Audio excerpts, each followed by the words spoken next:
Good morning, Bimblers. And you join me in Widnes again, by the Runcorn Bridge, or the Runcorn and Widnes Bridge. We're not leaving out our Widnes brethren. We're doing one of these National Cycle Route 62 videos. We've got to, because one of our stops is getting demolished next month, so we've got to get in there. So let's stop messing about and let's bimble.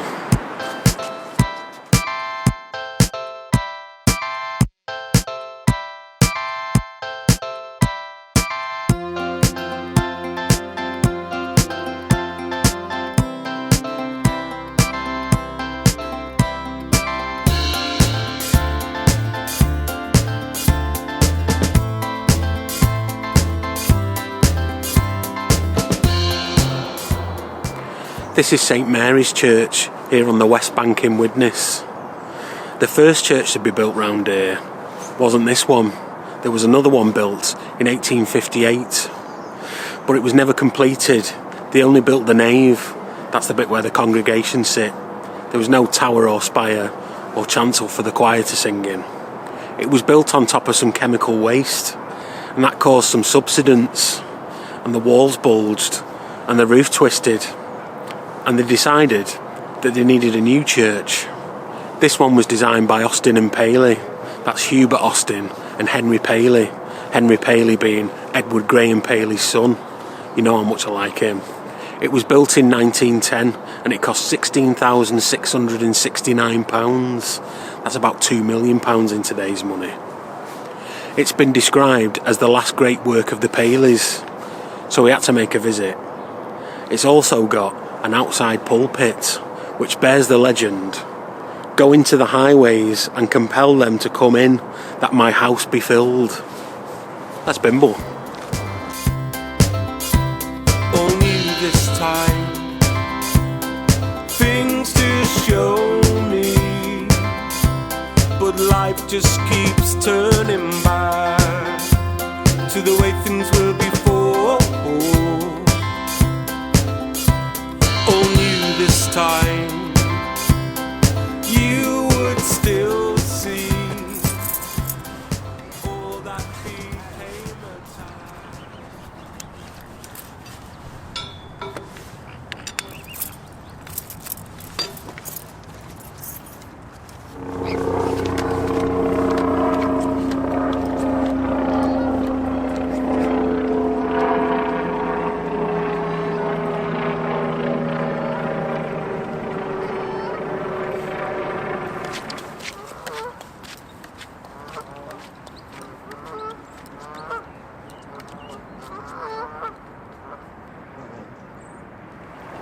Where I'm stood right now, Bimblers, is something called Spike Island. You might have heard about it. But it hasn't always been an island. It became an island in 1833. That was when they extended the Sankey Canal from Fiddler's Ferry to here at the West Bank in Widnes. Spike Island actually has quite a few claims to fame. Its first claim to fame was that it was the first railway to ship dock in the whole world. That happened in 1833 when they first dug it. This would have been as far as you could get a big ship down the Mersey. You would have to stop here, load off your cargo and put it on that railway, or put it on the Mersey Flats. More about those in a minute. The big hole full of water to the side of the locks here at Spike Island would have been where the Mersey Flats would have docked, as well as the big ships coming from Liverpool. It was also used as a reservoir. When the tide goes out on the Mersey, you lose a lot of water from the canal, and they would have used that reservoir to keep it topped up. In recent years, the canal level has dropped way down, especially in the summer months. But that's nothing to do with that reservoir. That has something to do with our next portage, Fiddler's Ferry Power Station. When that closed, they switched off the pumps. And Peel Holdings, you know, the people who own the Manchester Ship Canal, the Liverpool Docks, and Salford Quays, and the Bridgewater Canal, well, they didn't want to pay for the pumps to be run. Those pumps would have sucked water out of the River Mersey, took it into the power station, boiled it up to make electricity, and then dumped it back out into the canal, which would have kept the canal topped up. But as soon as you switch off the pumps, the canal level drops. The marina here at Spike Island actually has to run their own pumps these days. Otherwise, there'd be no water for the boats. It was quite a sad sight. Just think back in 1833, Spike Island would have been hoaching with ships. They would have come from all around the world dropping off the cargo, and that cargo would have been put onto steam trains and took all around the country, or put onto Mersey Flats. Let's bimble.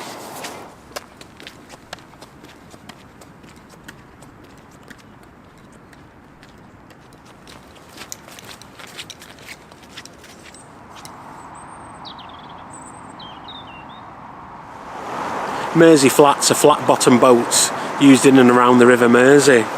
They went up the River Weaver and into Northwich to get the salt, and they went up the Sankey Canal.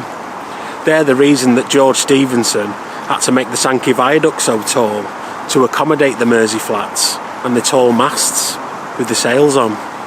At low tide here at Spike Island, you can see the remains of several Mersey Flats, bits of wood poking out of the mud. It was because of the tides of the River Mersey that they had to develop flat-bottom boats. Let's not forget that the River Mersey has the second largest tidal range of any river in the UK. So at low tides, they needed boats to get the cargo into Warrington or Manchester or down the River Weaver into Northwich. There are actually only 2 Mersey Flats still in one piece. One of those is over at the National Waterways Museum in Ellesmere Port. We've bimbled there in the past. That's called Mossdale. The other one is over in Cumbria. The Oakdale in Cumbria was the second to last Mersey Flat ever built. They used to make the Mersey Flats over in Runcorn, just over the River Mersey over there. In fact, in our last instalment of National Cycle Route 62, 5.5, you'll see a shot of one of the launches that would have been used to get the Mersey Flats into the water after they built them. Oakdale became the home of an old fella called Dave Keenan and his dog, and it was moored at Askham in Cumbria. In March 2020, they suffered some rather biblical weather up in Cumbria, and the Oakdale was damaged, and Dave and the dog had to be rescued by the Coast Guard.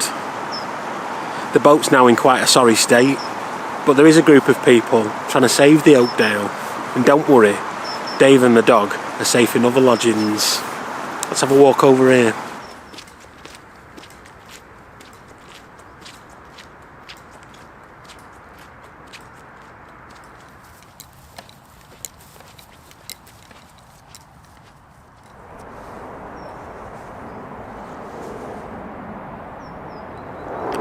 In 1848, a man named John Hutchinson opened a chemical works here on Spike Island, and he rather started the trend for the chemical industry here in Widnes.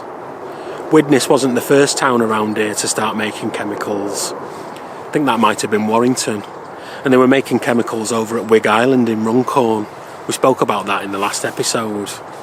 But Widnes became synonymous with the chemical process, didn't it? It could have something to do with some of the smells that used to come out of Widnes. It did rather have a reputation for a bit, didn't it? It doesn't smell these days. It smells lovely and fresh today. It was nothing to do with the chemical industry either. It was all to do with a rendering plant, which you actually pass as you go down National Cycle Route 62. It only really smells when you're up close. It smells lovely round here today. The rugby team here in Widnes used to be called the Chemics. They're now called Widnes Vikings because you have the Super League. It's all got something to do with the Vikings coming down the River Mersey and up Ditton Brook. I told you all about Ditton Brook in episode 5. If you're interested in the chemical industry here in Widnes and over in Runcorn and back in Warrington where I'm from, you should visit Spike Island. They have a museum called the Catalyst Museum which tells you all about it, and it's got a nice cafe and a playground outside for the kids. It's worth having a walk around here too, down the Sankey Canal and by the River Mersey. There's lots of evidence that there used to be a chemical works here, some large kilns, some old brickwork. It's also worth making the pilgrimage here to Spike Island if you're a music fan.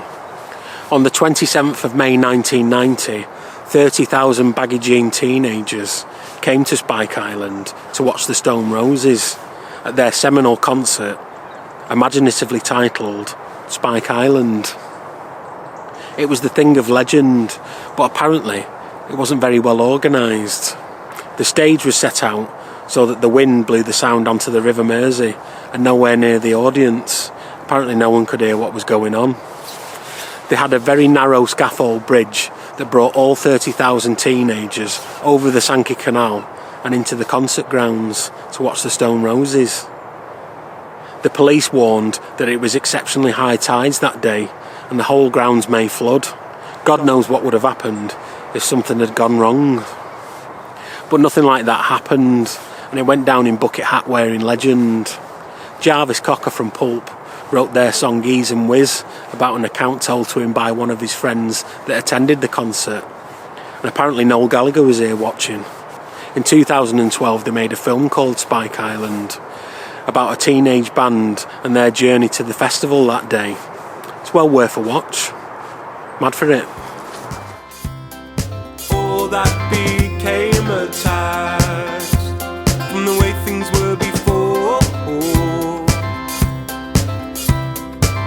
It just proves to me how it's meant to feel. We have motive, we have the time. We were meant to lead extraordinary lives. It changed with time. You still know me. We just keep facing back to the way things were before. It should plainly show what we're meant to know. We have a motive, we have the time. We were meant to lead extraordinary lives. Edged over lines, days keep moving, but time just keeps falling back to the way things were before. It just proves to me how it's meant to feel. We have a motive, we have the time. We were meant to lead extraordinary lives. It just proves to me how it's meant to feel. We have a motive, we have the time. We were meant to lead extraordinary lives.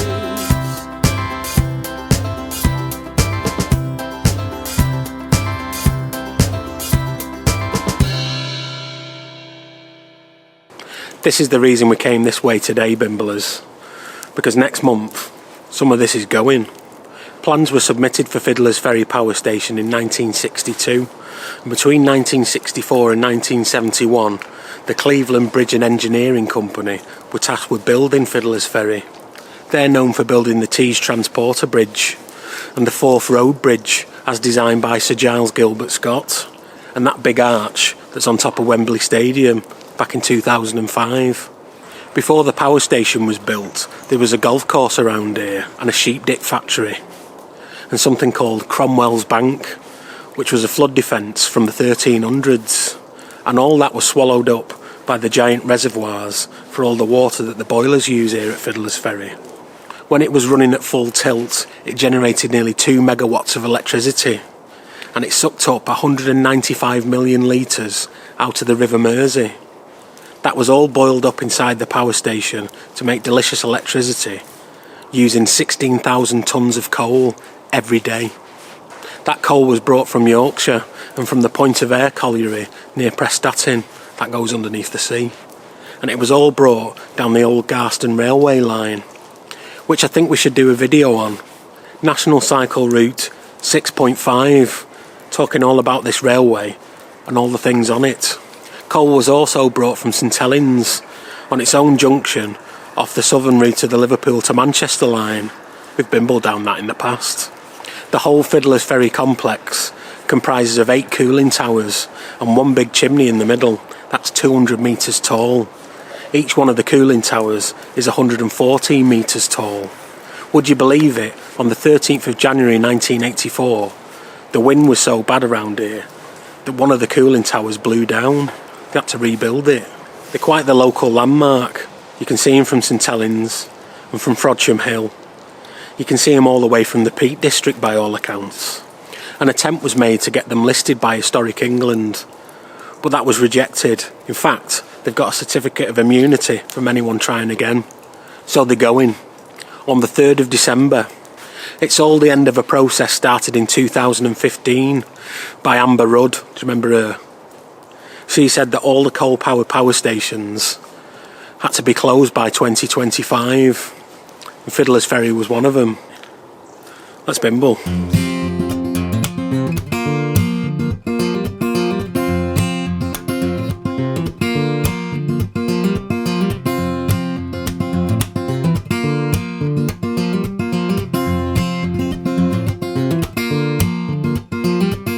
Maybe it didn't work at the time, maybe it never did. A mistake that made the distance, or a trying way to live. Maybe it's the time that you grabbed at my arms and electricity flowed from my shoulders to palms in a white hot glow, leaving white cold scars left bare and unshown just to prove they were ours. Maybe it worked, maybe it never did. Well, Bimblers, on the only day of the week that it wasn't supposed to be raining, it started raining, but at least we made it to Fiddler's Ferry and the ferry tavern behind me. As the name would suggest, boats are a big part of the history around here. That would have started with the monks of Norton Priory, rowing people across the River Mersey for a nominal fee. That's kind of what monks did. They always had a side hustle. They were like tinkers, any way to earn a fast buck. So the monks of Norton Priory and the monks of Birkenhead Priory would have rowed you across the Mersey. The monks of Cockersand Abbey, over near Lancaster, they would have sold you some fish. And the monks of Greenfield in Wales, they would have brewed you some beer or made you some wine. They sound the most fun. When the Sankey Canal was extended in 1762, it brought lots more boats and lots more people on those boats, all working up a terrible thirst. So they needed a pub, hence the Ferry Tavern. The first landlord was a Thomas Warburton, and then it was the Ellison family. They were landlords and landladies for about 60 years, a tenure only beaten by the Johnson family. They were landlords and landladies between 1833 and 1909. They only stopped running the pub when John Johnson died at aged 85. Ideally, I would love to be drinking a pint of Guinness right now, but I'll have to make do with this Diet Coke. The finish line beckons. Maybe it never did. A novelty improvement, left lonely as it gives. Or maybe it's the time that you closed both your eyes and you pouted your lips as you waited for mine in the soft red glow of your soft cold arms. Serotonin burnt holes through my veins, to my heart. Maybe it worked, maybe it never did. Maybe it never was quite like how it is. Maybe it's the time that I wanted to say that my limbs won't move more than 2 feet away from your day glow side luminescent sparks. I could burst into flames from one beat from your heart. Maybe it worked, maybe it never did. Maybe it never was quite like how it is. Maybe it worked, maybe it never did. maybe it never was quite like how it is, and I quite like how it is.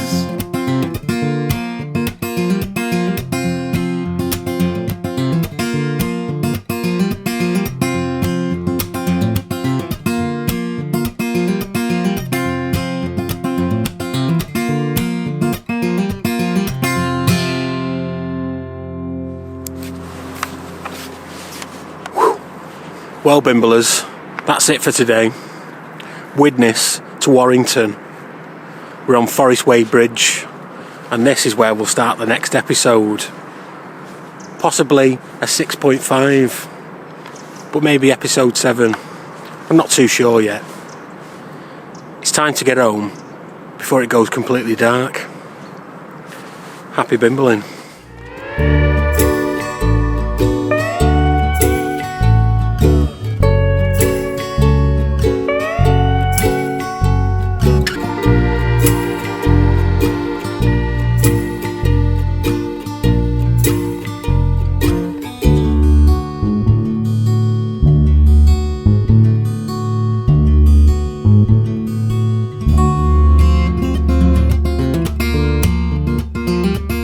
Maybe it didn't work at the time, maybe it never did.